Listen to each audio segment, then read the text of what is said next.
The State of the Union address is just hours away now. The President Joe Biden will address Congress for the first time in a landmark speech that's supposed to define the achievements of the last year. But this will be dominated by the crisis in Ukraine. Sky News Washington correspondent Annalise Nielsen joins us live now from the capital.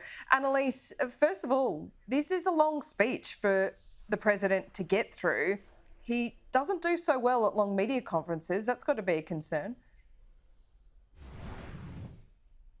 Well, he kept his energy up at that long media conference, but you'll remember he had a few slip-ups, the most notable of which was when he said if it was only a minor incursion into Ukraine that they wouldn't respond. And that hasn't aged awfully well considering the current situation. But what we're expecting from the president is a speech that, these are planned weeks, months in advance, exactly what they'll say. The one thing that's really upended all that is Ukraine. We have excerpts of the speech that have just been released moments ago from the White House to preface what he's going to talk about. And some of that was foreshadowing the comments he's going to make about Vladimir Putin. And specifically, he's going to say that when you allow a dictator like that to act in that way without any kind of repercussions, that's when the world order becomes undone. And we'll have the specifics for you next hour. But we're also going to hear from President Biden what he thinks his achievements of the last year have been. He's expected to talk about having the first African-American woman nominated to the Supreme Court, and we're also going to see a focus on the economy. This is going to be a critical issue. It's more expensive now, $1 more a gallon to fill up your car than it was a year ago, and that's just one indicator of the cost of living issues that he's going to have to respond to.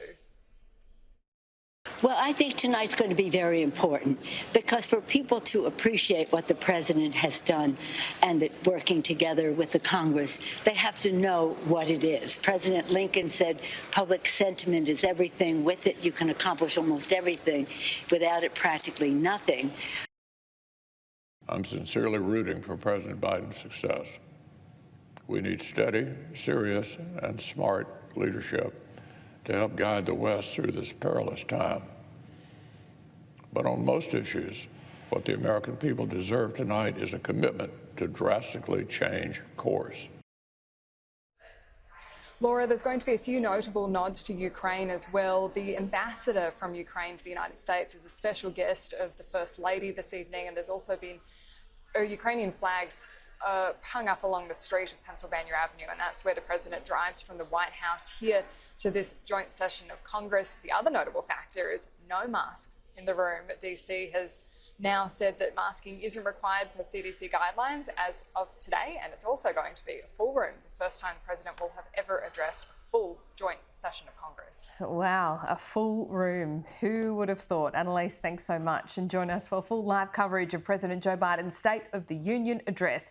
The full speech will be live right here on Sky News, 1 p.m. Eastern Daylight Time.